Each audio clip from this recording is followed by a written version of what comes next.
England just beat a World Cup finalist, and they didn't even need their best half to do it. 4 goals, 2 of them from players who started the match on the bench. A captain who broke a World Cup record in the same 90 minutes he was playing in. Most teams build toward that kind of performance over an entire tournament. England produced it in Game 1. So here's the real question. Is this just one good night, or is this the first sign that England's golden generation finally has the ruthlessness to match the talent? Before I get into the numbers, let me give you some context that makes this even more interesting. England arrived at this World Cup having won every single qualifying match. 8 games, 8 wins, 22 goals scored, 0 conceded. Only the second European team in history to go through an entire World Cup qualifying campaign without letting in a single goal. That's not a good campaign. That's a statement. Then they walked into their toughest possible group stage opener, a rematch with Croatia, the same team that knocked them out of the 2018 semi-final, and still came out the other side with 3 points and a 4-goal performance. Right now, after match day 1, England sit top of Group L. Not by accident, by goal difference, by ruthlessness, by a squad that looks built for exactly this moment. So let's break down why this England team is starting to look like the real thing. Let's actually walk through how this game unfolded, because the story isn't as clean as England dominated. It's messier than that, and that messiness is part of what makes it interesting. Kickoff was at Dallas Stadium. From the first whistle, you could feel this wasn't going to be a cagey, conservative World Cup opener. England came out fast. Tuchel's fullbacks pushed high almost immediately, looking to stretch a Croatia side that still has Luka Modric pulling strings in midfield, even in what's likely his final World Cup appearance. The breakthrough came in the 12th minute, and it almost didn't count. Kane won a penalty, stepped up and scored, but the referee called it back. Replays showed Croatia's goalkeeper had stepped off his line early. And there was also encroachment from defender Josko Gvardiol. Retake ordered. Most strikers would feel the pressure shift in that moment. Kane didn't blink. Same corner, same result. Penalty number 2 goes in. Croatia answered almost immediately. Petr Susic laid the ball back for Martin Baturina, who curled a finish past Jordan Pickford to make it 1-1. The response from Croatia was instant, which tells you something about the quality of opponent England were dealing with here. This wasn't a side that wilted under pressure. England regained the lead before half-time. A Declan Rice corner found Kane's head, and the captain made it 2-1, his second goal of the night, and the goal that pulled him level with Gary Lineker's England World Cup scoring record. But Croatia weren't finished with the first half either. Right on the stroke of half-time, Ivan Perisic nodded a long ball into the path of striker Petar Musa, who volleyed home to make it 2-2 going into the break. So at half-time, this game was basically a shootout, end-to-end, exactly the kind of game that makes fans grip their phones a little tighter.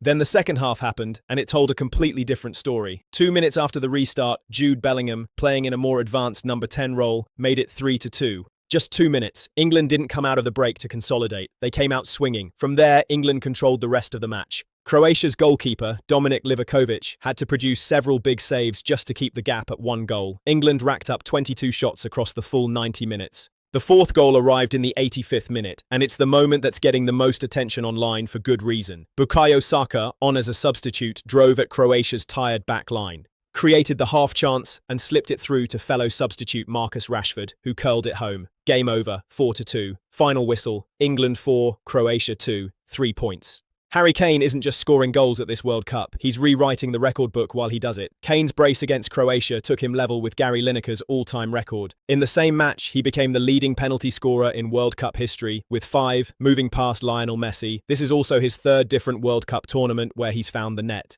A feat only David Beckham had managed before him. Let that sink in. A player most associate with club heartbreak is now the most clinical penalty taker the World Cup has ever seen. Why is this happening now, at 32 years old? Because Tuchel has built an England system specifically engineered to get Kane into high-value positions. The fullbacks push forward to create overloads, Bellingham and Saka drag defenders out of shape, and Kane sits exactly where all of that chaos eventually breaks down into one clean chance. His first goal came from the penalty spot. His second came from meeting a corner with a header into the bottom corner. 2 different ways to score in the same half. It's also worth sitting with how Kane got that penalty in the first place. Most players, told to retake a spot kick, show some hesitation. Kane went back to the same corner, twice.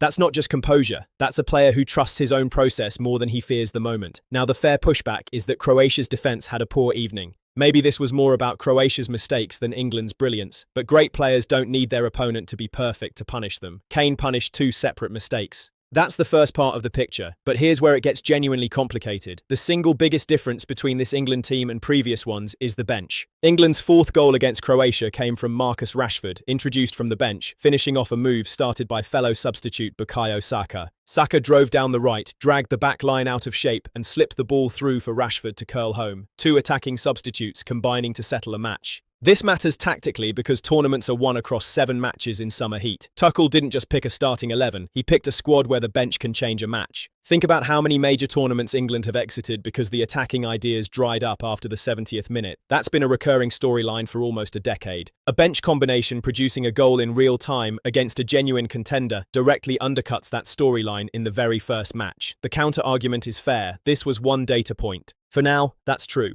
But a bench that can produce a goal within minutes of coming on is a weapon most of England's previous tournament squads simply didn't have. Now, everything I just said, it all leads to this third point, and this is the one most people completely miss. The most underrated part of England's start isn't the 4 goals. It's that they proved they can fall behind, lose their structure completely, and still find a way to win against a genuinely strong opponent. Croatia levelled the match twice. England didn't panic. They responded with a second-half goal from Jude Bellingham. England finished with an expected goals total of 2.8 compared to Croatia's 0.71, meaning the performance was even more dominant. This is the exact profile of result that wins knockout football. Teams don't need a perfect 90 minutes. They need the mentality to absorb a bad 10-minute spell and still walk away with the result. England just showed they have that mentality against an opponent with real tournament pedigree. The fair counter is that a sharper opponent might have punished those wobbles more severely. Maybe. But England didn't get to choose how scrappy the first half was. They only got to choose how they responded, and they responded by winning anyway. Let's zoom out for a second because England's result doesn't exist in a vacuum. The rest of Group L matters just as much for understanding what England are actually up against. Ghana opened their tournament with a 1-0 win over Panama in Toronto. It was a tighter game than the scoreline suggests. Caleb Urenki scored the only goal, assisted by Brandon Thomas Asante.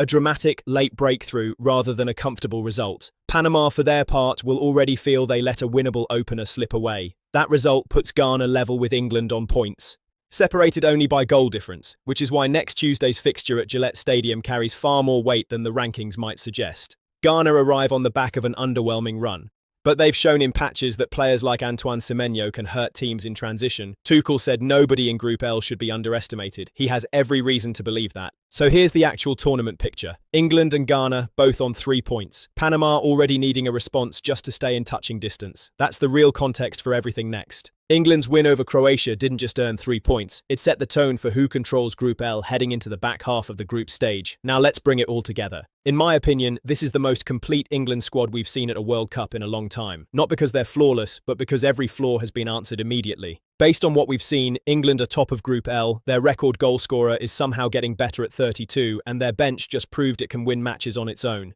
There is a strong argument that one match isn't enough evidence to call any team unstoppable, and that's fair. Ghana have already shown they're not here to make up the numbers. This is my read. England look unstoppable because they're winning multiple ways at once. Individually through Kane, collectively through their bench, mentally through how they handled adversity. That combination is what separates contenders from pretenders. Whether it's enough to finally end 60 years of waiting, that's still going to be decided on the pitch. And the very next test is already on the calendar. Ghana in Boston, with both teams unbeaten and both teams knowing the winner takes a huge step toward controlling this group. If England's bench shows up again, if Kane keeps finding new ways to add to that record, and if the defence tightens up even slightly, this stops being a debate about one good night and starts being a real conversation about a team built to go all the way. So here's the question I want answered in the comments. Is this genuinely the most dangerous England team since 1966? Or are we getting carried away after one chaotic win over a Croatia side that gifted them 2 of those goals? Drop your honest take below. Let's talk about it.